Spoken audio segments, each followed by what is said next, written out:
Hi, friends. I have a terrible announcement today. Yesterday I put up a video where I stated I didn't think Carol was long for the world. All right.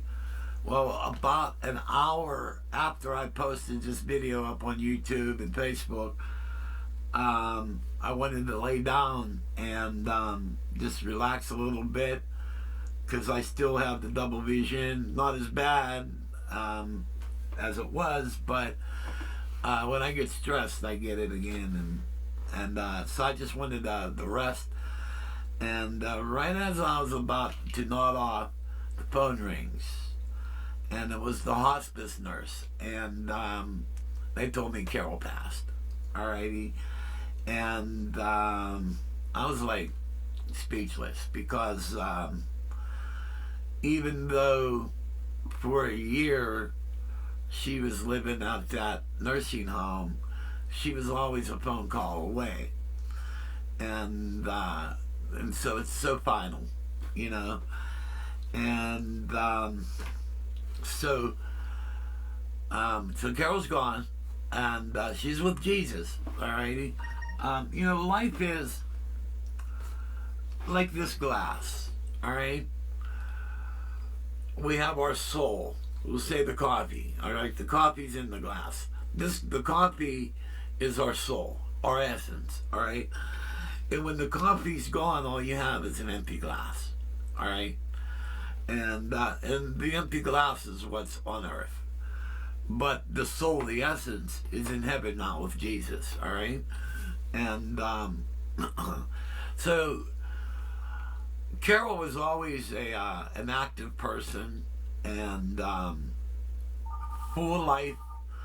And hold on a minute. The phone's ringing. Sorry about that. It's one of my neighbors called, and they just heard. And very nice couple. And she's bringing me up pasta and meatballs, and she's like one of those Italians that really cook well.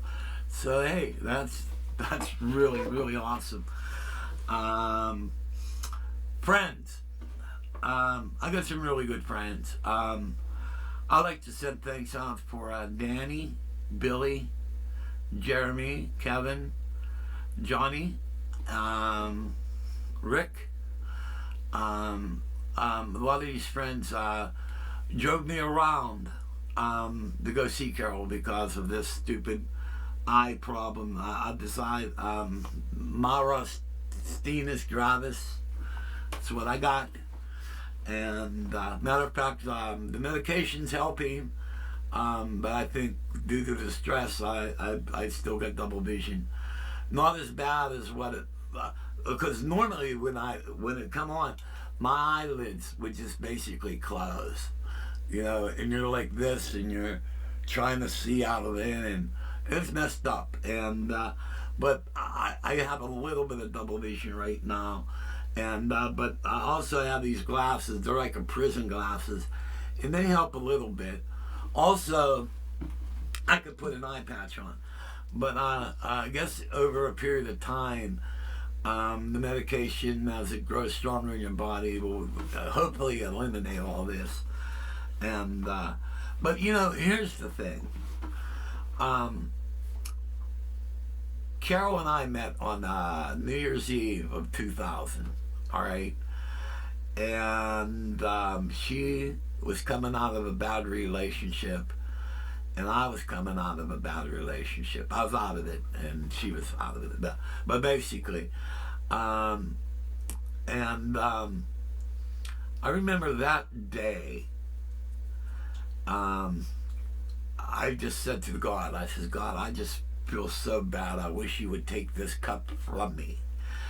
And I had an ad up on a Christian chat, a place for dating, a Christian dating room, up on Yahoo. And is that still around? Yahoo. And anyway, Carol Carol answered it. And right after I said, Lord, please take this cup from me, about 3 minutes after I said that, I was like, ding, you got Mel. And it was Carol. And we started typing back and forth. Then we got each, I gave her my phone number and she called me. And so we chatted for probably a good hour. And I told her, I says, what are you doing tonight? It's New Year's Eve. And she says, actually, I had my date broke. I don't have a date tonight. She had a date and he canceled last minute. And I said, why don't you come down and see me? And she wanted to meet, but I got hurt at work, so I was in a brace on my leg, so I couldn't go anywhere. And then I found out that she worked at Black Box, and one of the guys I played in a band with works at Black Box. It just so happens him and his wife happened to be good friends with Carol. And I says, well, call Danny and ask Danny about me. And Danny said, oh, Keith's a cool guy. And so Carol came up that night.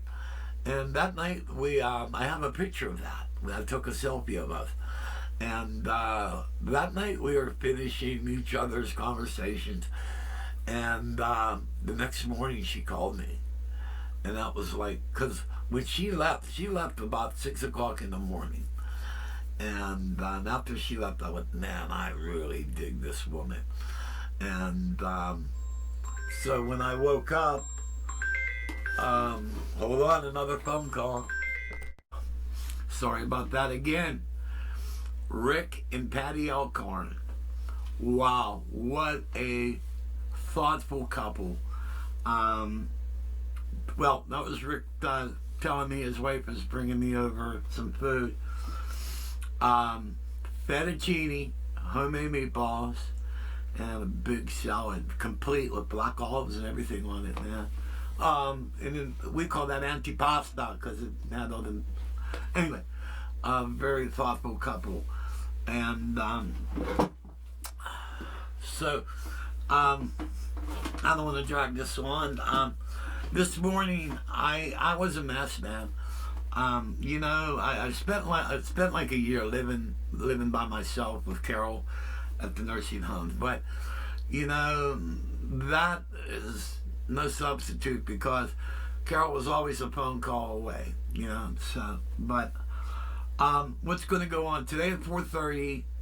Carol's son and I are going to meet at Belfonso Billick Funeral Home, and we're going to make arrangements. We're going for cremation and no service. What we're going to have is I'm going to put together a party, and so I'm going to I have Carol's ring. When I bought her wedding ring, I told her to buy whatever you want, and she spent about $6,000 on this ring. So I'm gonna cash her ring in because, you know, that's all I can do because you know, I'm down to one Social Security check. So, but with the money I get from her ring, I'm gonna throw a big party. I'm probably going to have my band come up. Well, I'm going to have the band members come up, of course, but I might even have the band come up and play a little bit. And we're going to play her favorite song, which is Mustang Sally. So, but we're going to celebrate Carol because she's with God. And that's the way life is. If you're a born-again Christian, you're going to be with God again. So... the only drag is for those who lose the loved ones. You have to go on without them, and you know there's so many good memories I've had with Carol, and you know the last 5 years were kind of crappy. There was some good times mixed in, but one accident after another, man. I could write a book on every accident she's had, but. So, I believe it was June 5th that Carol died, which was yesterday, and so there's just me and Rocky now, and a lot of good friends, and not one call from my supposedly brothers. Not one call. Can you believe that? So that's that, and all you can do is move on. You know, what are you gonna do? So, also, I don't know whether I mentioned this because of the interruptions. You know, when I woke up, I was out of cigarettes, and I drove down to Puff and Stuff to get a carton of cigarettes, and I was so messed up I couldn't even say a card of Crown 100s lights. I couldn't even say it. I actually had to write it down, and I said, "I'm sorry, my wife died. I can't talk." You know, then I talked to my friend Jeremy on the phone, and Jeremy just got a Roland VR09 organ, and I have one, and we started talking about that, and so he got my mind off of it, and now I'm feeling halfway decent, you know, and so, but I guess you have to get it out of your system. I don't think it's completely out of my system, and I don't think it will ever be out of my system. How can you get your soulmate out of your system after 26, 27 years together? You know, my best friend.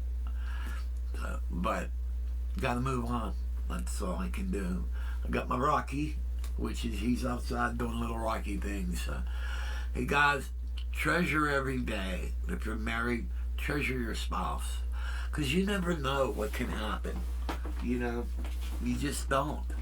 It's like a light switch. It could just flip on. And so, believe me, enjoy every day and enjoy your health. You know what I mean? Because you don't know. I mean, look at me.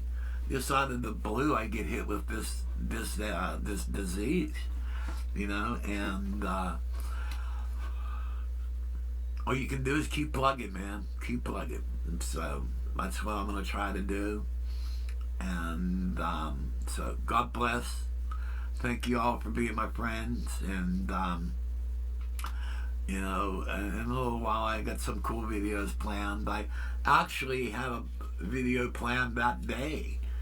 I was going to do one with a bunch of stuff, but when I got the call that she died, like, that killed that. So, but I will be getting back to some content. So God bless people. See you when I see you. I will see you. Bye-bye.